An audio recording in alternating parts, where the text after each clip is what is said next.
All right, let's jump right into this explainer. We're going to unpack the completely wild, frankly paradoxical history of how Japan's most feared crime syndicate was brought to its knees. For decades, the Yakuza was literally synonymous with the Japanese criminal underworld. I mean, they had a grip on everything from local politics to the national economy. Yet today, that mighty empire has almost entirely collapsed. And the absolute craziest part of this whole story is that the reason wasn't some massive coordinated police crackdown or a rival gang taking over. It was actually a generation of kids armed with smartphones, the exact same devices you and I are using every single day. Think about the sheer contrast here for a second. On one side, you have the traditional tools of a 300-year-old mafia. The Yakuza built their entire empire on physical intimidation, weapons, and making sure everyone knew exactly who they were. On the other side, you have modern digital devices. Generation Z, the digital natives, didn't fight back with guns or swords. They defeated this deeply entrenched, heavily armed syndicate basically by just ignoring them. They ghosted them into irrelevance. But to truly grasp the magnitude of this generational shift, we really have to look at exactly what this younger generation was rejecting in the first place. To appreciate the irony of their downfall, we first need to understand just how terrifying and tradition-bound these mobs actually were. We are not just talking about a casual streaking here. The Yakuza is a rigid, collectivist system with 3 centuries of history. They operated on a super strict hierarchy. You have the boss, known as the Oyabun, which essentially means the father figure, and the members are the Kobun, or the children. And the loyalty expected? It was absolute. In fact, to prove their dedication when joining, or to apologize for messing up, members would perform a ritual where they literally cut off their own pinky fingers to gift to their boss. Add in their intricate, full-body tattoos, and you had a group that was instantly recognizable and deeply feared. So how did they get so big? Well, the syndicate's origins actually trace back to 1915. They started out as a poor fisherman's gang named Yamaguchi-gumi, launched in the port of Kobe by a guy named Harukichi Yamaguchi with just 50 dock workers. By controlling local labor and skimming protection money, they steadily grew. But they really were just a local mob until the geopolitical chaos following World War II transformed them into something entirely different. That chaos set the stage for an explosive, heavily funded rise to absolute power. The crucial catalyst for this massive expansion came right after the Second World War. Out of nowhere, the Japanese Communist Party's membership spiked by a mind-boggling 1,000% in just 2 years. As Japan was trying to rebuild, the Soviet Union started funneling massive amounts of cash into the country's socialist movements. The Communist Party jumped from a mere 100 members to 100,000 almost overnight, and they even started winning elections by 1949. Now, if you're the United States, who was occupying Japan at the time, you view this rapid spread of communist ideology as a critical, terrifying geopolitical threat. Desperate to stop a socialist takeover, the U.S. turned to a pretty shocking ally.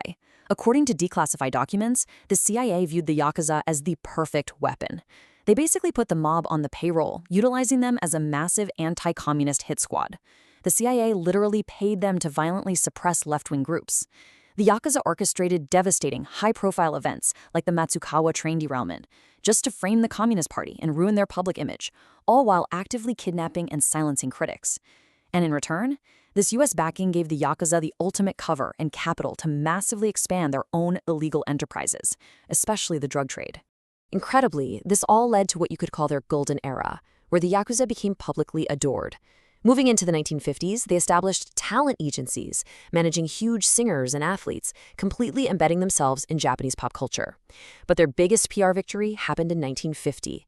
When local police in Kobe were totally overwhelmed by rival foreign gangs, they literally asked the Yamaguchi-gumi for help. The Yakuza wiped out the rivals and, to the public, looked like nationalist heroes defending their home.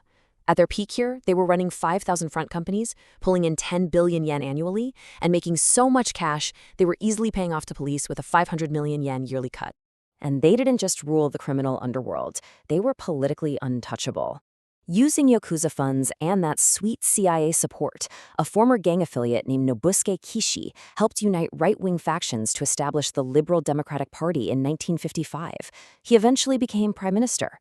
I mean, it was an era of unprecedented out-in-the-open power. The Yakuza had legal office buildings right on the street with their logos proudly displayed on the front doors. If they were accused of a crime, they wouldn't go into hiding. They'd literally hold public press conferences, like they were a Fortune 500 company. Because of all this, by 1963, Yakuza membership swelled to a staggering 200,000 gangsters. Just let that sink in for a second. They significantly outnumbered the entire Japanese army. Driven by their weird hero status and immense wealth, young men were just flocking to the syndicate. In just a 5-year window from 1958 to 1963, their numbers shot up by 150%. Across Japan, there were over 5,200 individual Yakuza gangs operating, essentially controlling 36 out of Japan's 47 districts. But as we see with almost every empire built on unchecked ambition, internal greed was going to be their undoing. That invincible facade finally cracked in the 1980s. When the third-generation leader Kazuo Taoka died in 1981, it created a massive power vacuum, which triggered a vicious internal struggle. The syndicate splintered, and by 1985, an all-out war broke out between rival factions. And they weren't just fighting with traditional swords anymore. They were importing machine guns and actual rocket launchers from the US. With over 200 armed shootings happening right in the middle of crowded cities, the Japanese public, who once viewed them as honorable protectors, woke up and realized they were just ruthless criminals putting everyday citizens at the crossfire. Totally fed up with the violence and the influx of synthetic drugs, the government fought back hard. The real death blow came with the 2011 Yakuza exclusion ordinances. These laws were absolutely crushing because they didn't just target criminal acts. They made merely being a Yakuza member functionally impossible.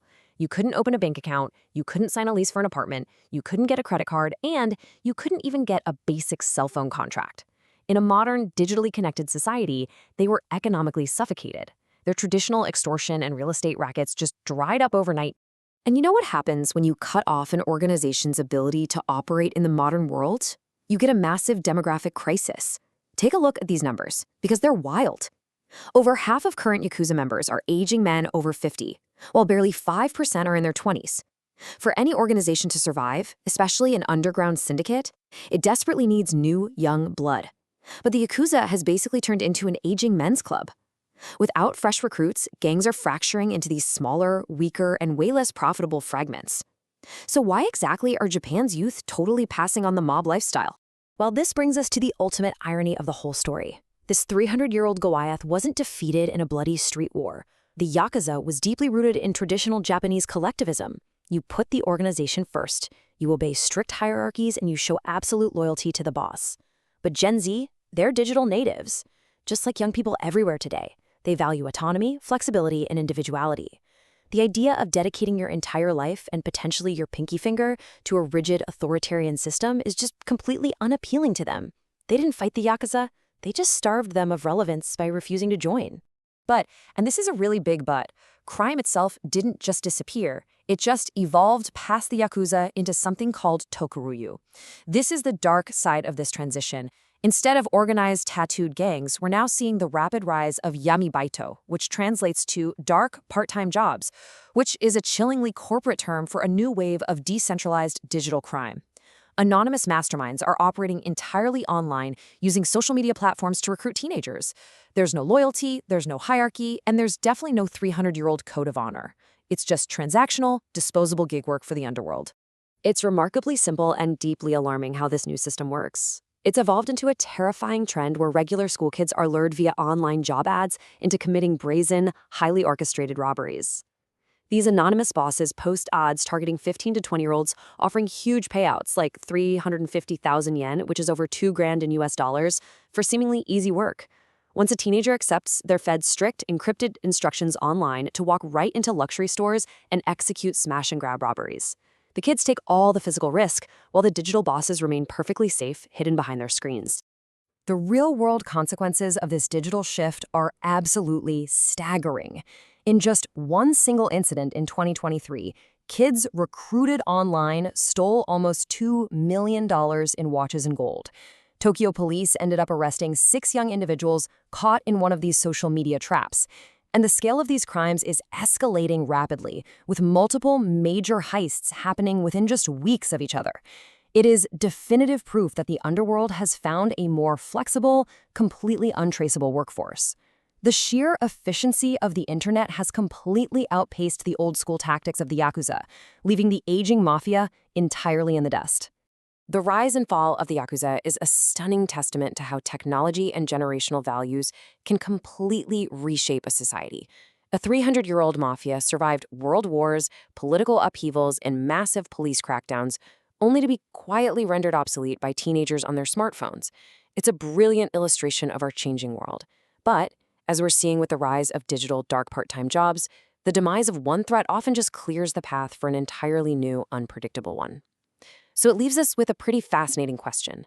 As crime moves from lifelong loyalty oaths to disposable digital gig work, what terrifying form is the underworld going to mutate into next? Thanks for joining me on this explainer, and I'll catch you on the next one.